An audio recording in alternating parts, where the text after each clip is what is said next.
ईसाई और मुसलमान दुनिया के दो सबसे बड़े धर्मों के अनुयायी। 2025 के अनुमान के मुताबिक दुनिया में लगभग 2.4 अरब के करीब ईसाई, 240 करोड़, और लगभग 200 करोड़ मुसलमान हैं। दोनों धर्म मध्य पूर्व से ही चले और फिर दुनिया भर में फैल गए।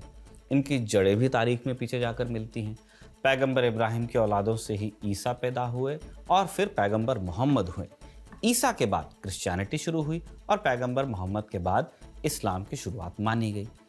इस्लाम में तो ईसा को पैगंबर का दर्जा भी है, पर इतनी सिमिलैरिटी होने के बाद भी एक ऐसा समय था जब दोनों के बीच भयानक कुरेज़ी हुई। हजारों लाखों ईसाई और मुसलमान आपसी जंगों में मारे गए। कुछ हम आपको एग्जाम्पल्स देंगे। पैगंबर मोहम्मद के बाद खलीफाओं ने राज्य चलाने का जिम्मा अपने हाथों में लिया। उस समय अरब पर बाइजेंटाइन हमले हुआ करते थे, जिसे बाद में फिर फतह भी कर लिया गया। ये ईसाइयों और मुसलमानों की शुरुआती लड़ाइयों में से थी। फिर 732 ईस्वी में फ्रैंकिश के चार्ल्स मार्टेल और उमैया फौज के बीच भी बहुत बड़ी लड़ाई होती है। 14वीं शताब्दी के अंत में ईसाइयों ने मुसलमानों से स्पेन छीना। इसके बाद ऑटोमन एम्पायर मुसलमानों की एक बड़ी ताकत बना।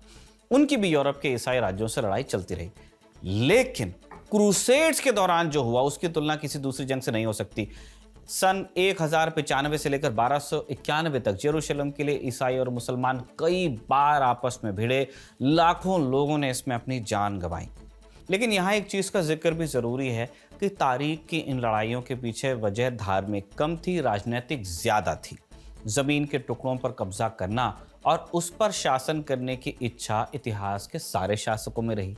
अब इस इच्छा के लिए लोगों को कुर्बान होने के लिए कैसे मनाइए आप, तो धर्म की दुहाई देना बहुत आसान है। लेकिन आने वाले सालों में और वजहों से भी लड़ाइयाँ हुई और दुनिया बहुत बदल गई। सेकेंड वर्ल्ड वॉर के बाद नेशन स्टेट का कॉन्सेप्ट दुनिया पर हावी हो गया। गुलाम हुए देश आज़ाद हो गए, नए देश बन गए, नई दुनिया बन गई, नई सरहदें बनी। इस व्यवस्था के बाद जो इतिहास में धर्म की वजह से छिटपुट लड़ाइयाँ हुई भी थीं और कम होने लगी। धर्म की बुनियाद पर केवल दो देश बने, इजराइल और पाकिस्तान। बाकी कोई भी देश धर्म की ही बुनियाद पर नहीं बना है। कई जगह स्टेट रिलीजन है, लेकिन धर्म की बुनियाद पर ये दो ही बने। ये भी यानी पाकिस्तान और इजराइल डेमोक्रेटिक वैल्यूज रखने का दावा करते हैं। कहते हैं कि धर्म की बुनियाद पर हम कोई डिस्क्रिमिनेशन नहीं करते, हमारे यहाँ सब बराबर हैं। लेकिन हकीकत क्या है, आप पाकिस्तान की भी जानते हैं, इजराइल की भी जानते हैं। 2 नवंबर 2025 को डोनाल्ड ट्रंप के एक बयान ने इस विषय पर नई चर्चा शुरू कर दी। ट्रंप ने नाइजीरिया के अंदर ईसाइयों के नरसंहार का इल्ज़ाम लगाया है। नाइजीरिया में ईसाई और मुसलमान लगभग बराबर की संख्या में है, 19-20 का फर्क है। इस समय बोला अहमद टिनुबू देश के राष्ट्रपति हैं जो मुसलमान हैं, इसलिए भी उनके बयान पर अलग से चर्चा चल रही है। अब ट्रंप ने सिर्फ इल्ज़ाम नहीं लगाए हैं, उनका कहना है कि अगर नाइजीरिया ने इस समस्या का समाधान नहीं निकाला तो हम नाइजीरिया के अंदर फौज उतारेंगे। धमकी तो दे दी ट्रंप ने, लेकिन नाइजीरिया की लीडरशिप दुनिया के हालात देख चुकी है। ट्रंप दुनिया के साथ किस तरह ट्रेड वॉर छेड़े हुए हैं और वहाँ के नेता इस बात को बहुत अच्छी तरह से समझते हैं, नाइजीरियन लीडर्स। अब अगर एक आदमी इंटरनेशनल डिप्लोमेसी की दुनिया में बार बार आपा होने का रिकॉर्ड रखता है तो उसके ईगो को ठेस पहुंचाना पड़ सकता है भारी। इसलिए नाइजीरिया ने स्मार्ट प्ले किया। उन्होंने कह दिया कि मिस्टर प्रेसिडेंट, आप फौज ज़रूर भेजिए ताकि हम देश के अंदर जो आतंकवाद फैला हुआ है उससे लड़ लें, बस हमारी सोवरेंटी का, हमारी संप्रभुता का ख्याल रखिएगा। नाइजीरिया के अंदर बोको हराम और इस्लामिक स्टेट से जुड़े आतंकवादी संगठनों ने कोहराम मचाया हुआ है। समय समय पर हम चर्चा भी करते हैं राजदूत में इसकी। इन्हीं के हमलों में कुछ ईसाइयों की जान भी गई थी। इसे ही ट्रंप ने नरसंहार का नाम दिया है, जबकि दूसरी तरफ नाइजीरिया की सरकार आतंकवादियों के खिलाफ लड़ाई छेड़े हुई है। आतंकवादियों ने मुसलमान और ईसाई दोनों समूहों को निशाना बनाया है, लेकिन ट्रंप का जो कहना होता है वो अपनी तरह का कहना होता है। उनके मन में जो बात आती है वो दुनिया के सामने रख देते हैं तथ्य बना के। जैसे साउथ अफ्रीका में वो गोरों के झंडा बरदार बने हुए हैं, वहाँ की सरकार पर गोरे किसानों के नरसंहार का इल्ज़ाम ट्रंप ने लगाया। अब वो एक लेवल ऊपर गए हैं, ईसाइयत के रक्षक बन गए हैं। इसलिए आज के शो में हम नाइजीरिया में ईसाइयों के नरसंहार की जो हकीकत है उसे जानेंगे। इसमें कितना सच है और कितना झूठ है ये आपको बताने की कोशिश करेंगे। नमस्ते, मैं हूं निखिल और आप खबर गांव का डेली इंटरनेशनल बुलेटिन राजदूत देख रहे हैं।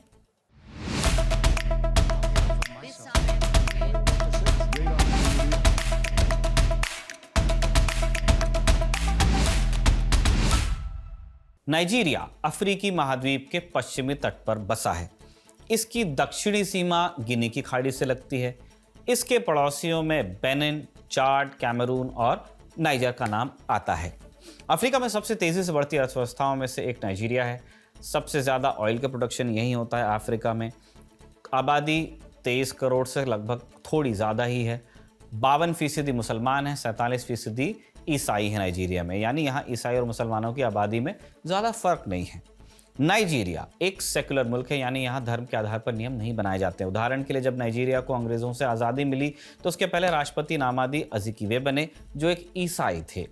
कई बार नाइजीरिया में तख्ता पलट हुआ है और कई सेना के अधिकारियों ने भी सरकार चलाई, यानी हेड ऑफ द स्टेट के अलग अलग रूप यहाँ देखने को मिले हैं। कम से कम 6 हेड ऑफ द स्टेट मुसलमान रहे हैं, 9 हेड ऑफ द स्टेट ईसाई भी रहे हैं। आखिरी बार ईसाई राष्ट्रपति वैसे 2010 में चुनकर आए थे। गुडलक जोनाथन उनका नाम था, फिर वो 2015 तक राष्ट्रपति रहे थे। अच्छा, ऐसा भी नहीं है कि राष्ट्रपति मुसलमान हो गया या ईसाई ही हो गया तो बाकी सरकारी पद पे ही उसी धर्म के लोग रहेंगे। दूसरे धर्म के लोगों को भी सरकार में अन्य पद मिल गए हैं। ऐसी परंपरा नाइजीरिया में देखने को आपको मिलेगी। हम ये सब आपको इसलिए बता रहे हैं ताकि आप समझ सकें कि नाइजीरिया की राजनीति में धर्म की जगह एग्जैक्टली कहाँ है या कहाँ नहीं है। अब यहाँ तक सुनने में सब लगता है गुडी गुडी, लेकिन कुछ चीज़ें गौर करने लायक और हैं। यहाँ मुसलमानों और ईसाइयों की आबादी मिली जुली नहीं है।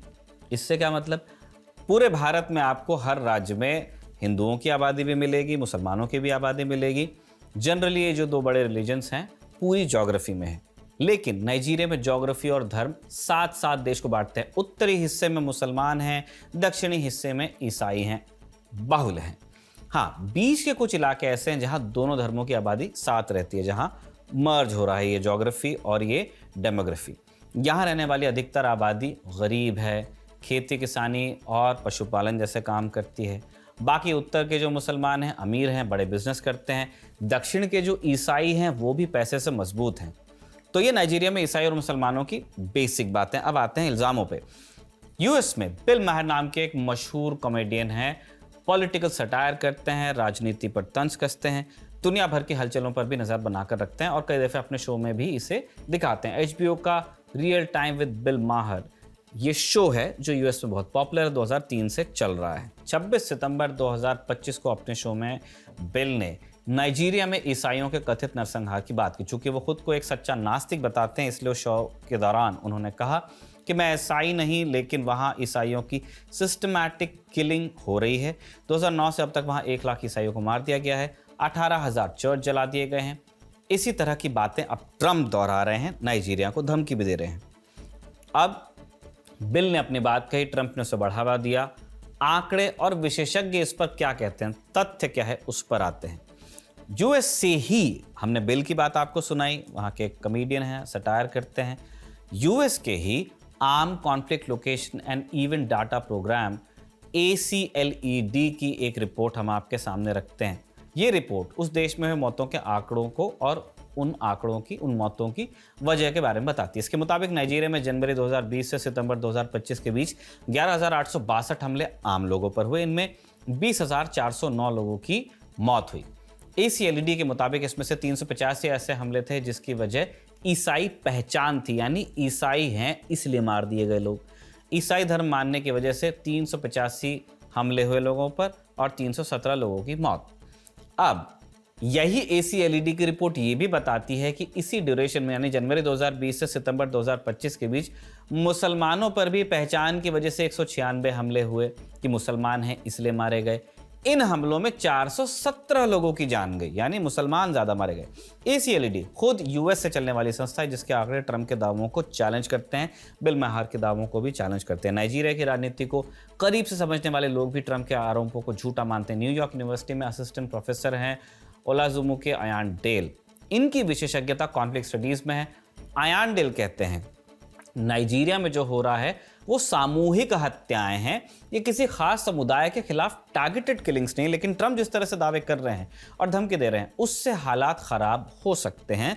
नाइजीरिया की सरकार भी यह कह रही है कि धार्मिक आधार पर सिस्टमैटिक किलिंग ना हो रही है और ना सरकार उसे बढ़ावा भी दे रही है। लोग मारे जा रहे हैं जरूर, हिंसक झड़पों में जिस तरह लोग मारे जा रहे हैं उससे नाइजीरिया की सरकार जेनोसाइड या एथनिक क्लिंजिंग नहीं मान रही है, अपने तरफ से तर्क दे रही है। नाइजीरिया में जो ईसाइयों की हत्याएं हुई हैं उसकी 2 मुख्य वजह। नंबर 1 है झड़पें। जैसा हमने कुछ देर पहले आपको बताया, उत्तरी नाइजीरिया में मुसलमान ज़्यादा हैं, दक्षिण में ईसाई ज़्यादा हैं। बीच में दोनों की ही गरीब आबादी रहती है। बीच में आपको गरीब मुस्लिम मिलेंगे, गरीब ईसाई मिलेंगे। जो ये गरीब मुसलमान हैं, ये पशुपालन करते हैं, जानवरों को चराते हैं। वहीं जो ईसाई गरीब हैं, उनके पास में लैंड है, वो खेती करते हैं, छोटे किसान। इन इलाकों में रिसोर्सेज की कमी है, पानी की कमी है। दर्जनों झड़पें जिनकी हम बात कर रहे हैं, वो पानी की वजह से हुई हैं, जिसमें दोनों ही धर्मों के लोग मारे गए हैं। यस, कई बार ऐसा हुआ है कि किसी एक धर्म के लोगों ने इकट्ठा होकर दूसरे धर्म के लोगों पर हमला बोला है। मुसलमानों ने ईसाइयों को मारा है, ईसाइयों ने मुसलमानों को मारा है। ऐसे कुछ हमलों में टारगेटेड किलिंग्स हुई हैं ईसाइयों की। दूसरी और ज़्यादा अहम वजह है आतंकवाद। जैसा हमने शुरू में बताया, नाइजीरिया की सरकार खुद आतंकवाद से परेशान है। बोको हराम और Islamic State, West Africa, ISWA जैसे संगठन कई लोगों की हत्या करते हैं, अपहरण करते हैं। बोको हराम तो लड़कियों के अपहरण के लिए कुख्यात ही है। इन दो गुटों के हमलों में ईसाई और मुसलमान दोनों मारे गए। बल्कि आंकड़े तो कहते हैं कि बोको हराम के हमलों में ज़्यादा शिकार मुसलमान ही हुए। उसकी एक वजह इन संगठनों की लोकेशन है। ये दोनों संगठन उत्तरी नाइजीरिया में ज़्यादा एक्टिव हैं, जहां मुसलमान ही रहते हैं, इसलिए इनके हमलों के शिकार भी मुसलमान ज़्यादा होते हैं। ऊपर से बोको हराम और इस्लामिक स्टेट एक सुन्नी संगठन है जो शियाओं को मुसलमान नहीं मानता और इसीलिए उनकी हत्या कर देता है। ये दोनों ही संगठन नाइजीरिया में अपनी व्याख्या के मुताबिक शरिया कानून लागू करना चाहते हैं। कहते हैं कि बोला अहमद टिनुबू भले मुसलमान हो, लेकिन वो एक सेक्युलर सिस्टम को फॉलो करते हैं, जो कि गलत है, इसलिए उनकी लड़ाई स्टेट से है। अक्सर आतंकवादियों के हमले नाइजीरिया की फौज पर भी होते हैं। ट्रंप ने 31 अक्टूबर को सबसे पहले ट्रूथ सोशल पर नाइजीरिया में ईसाइयों के कत्ल की बात कही थी, आप वो भी देख लीजिए। इनके मुताबिक हजारों ईसाइयों को वहां मारा जा रहा है, इसलिए उन्होंने नाइजीरिया को a country of particular concern की लिस्ट में शामिल कर दिया है। अब ये लिस्ट क्या होती है? US स्टेट डिपार्टमेंट देखता है कि किस देश में धार्मिक आज़ादी कितनी है या नहीं है। अगर है तो वहाँ अल्पसंख्यकों के साथ बर्ताव कैसा है। अलग अलग पैमानों पर ये रिपोर्ट बनाई जाती है। जो खरा नहीं उतरता उन्हें a country of particular concern इस लिस्ट में शामिल करते हैं। फिर प्रतिबंध के रास्ते खुलते हैं। अमेरिका का राष्ट्रपति चाहे तो ये कंट्री ऑफ पर्टिकुलर कंसर्न वाले जो लिस्ट है उसमें देश जोड़ सकता है, हटा भी सकता है। अपने पहले टर्म में भी डोनाल्ड ट्रंप ने नाइजीरिया को a country of particular concern की लिस्ट में डाला था, लेकिन बाद में जो बाइडेन आए, उन्होंने इससे नाइजीरिया को निकाला। अब ट्रंप ने वापस डाल दिया। इसी बरस सितंबर में अमेरिका ने नाइजीरिया को 290 करोड़ रुपए की एड दी थी भुखमरी से लड़ने के लिए, पर अब इस लिस्ट में जाने के बाद इस एड पर भी रोक लग सकती है। लेकिन क्या आप a country of particular concern वाली लिस्ट में आ गए तो चिंता की ही बात होगी क्या? ये डिपेंड करता है कि आप ट्रंप के कितने चाहते हैं, आप उन्हें कितना फायदा पहुंचा रहे हैं। जैसे a country of particular concern की लिस्ट में तो म्यांमार भी है, चाइना भी है, क्यूबा भी है, इरिट्रिया भी है, ईरान भी है, नॉर्थ कोरिया भी है, निकारागुआ भी है, पाकिस्तान भी है, रूस है, सऊदी अरेबिया है, ताजिकिस्तान है, तुर्कमेनिस्तान है पहले से। अब इसमें कितने दोस्त हैं आपने तो देख लिया होगा। दुश्मन भी था एक चीन, कथित रूप से, लेकिन चीन के साथ तो ट्रंप ने डील की। आगे और डील होगी ये भी कहा। फिर राष्ट्रपति बनने के बाद पहली विदेश यात्रा में ट्रंप सऊदी अरब भी गए, वहां से अरबों डॉलर का निवेश लेकर आया, ऐसा दावा किया। पाकिस्तान के साथ अमेरिका रिश्ते सुधार ही रहा है। हम राजदूत में लगातार आपको चेता रहे हैं कि ये क्या हो रहा है। लेकिन फिलहाल निशाने पर नाइजीरिया है। ट्रंप चाहेंगे तो नाइजीरिया पर पाबंदी लग जाएगी। बाकी नरसंहार वाली बात की सच्चाई हमने आपको बताई। जिस तरह साउथ अफ्रीका में व्हाइट फार्मर्स के नरसंहार का झूठ बोया गया था, वैसा ही कुछ नाइजीरिया के केस में भी देखने को मिल रहा है। फॉक्स जैसे मीडिया नेटवर्क जो ट्रंप समर्थक माने जाते हैं, वो भी नाइजीरिया में ईसाइयों के कत्ल को बढ़ा चढ़ाकर पेश कर रहे हैं, जिससे वहां नाइजीरिया की सरकार झूठा बता रही है। कहने का मतलब है कि साउथ अफ्रीका में गोरे किसानों की हत्या हुई, ये बात सत्य ही थी, लेकिन उनका नरसंहार हुआ, ये कहने का आधार नहीं मिलता। यही बात अब नाइजीरिया में कथित ईसाई नरसंहार को लेकर भी कही जा रही है। एक भी, हम जोर देकर कहना चाहते हैं कि एक भी बेगुनाह की जान पूरी दुनिया की जान के बराबर है, चाहे वो मुसलमान बेगुनाह हो, चाहे वो ईसाई हो, हिंदू, किसी धर्म का। उसे बिना कारण मार देना या ये बताकर मार देना कि तुम ईसाई हो या मुसलमान हो, गलत है और इसकी भरपूर आलोचना होनी चाहिए। हम करते हैं, न्याय भी होना चाहिए, उसकी भी मांग करते हैं। लेकिन इस हिंसा को बढ़ा चढ़ा कर बताना, इसके नाम पर उन्माद पैदा करना और फिर इसके बाद एक और हिंसा के दौर की भूमिका तैयार करना गलत है और हमें इसके खिलाफ खड़े होना पड़ेगा। बाकी इस मामले से जुड़ा जो भी अपडेट होगा वो आपको राजदूत पर मिल जाएगा। आज का राजदूत साजिद ने लिखा था और आनंद ने रिकॉर्ड किया था। आप देखते रहिए खबरगांव।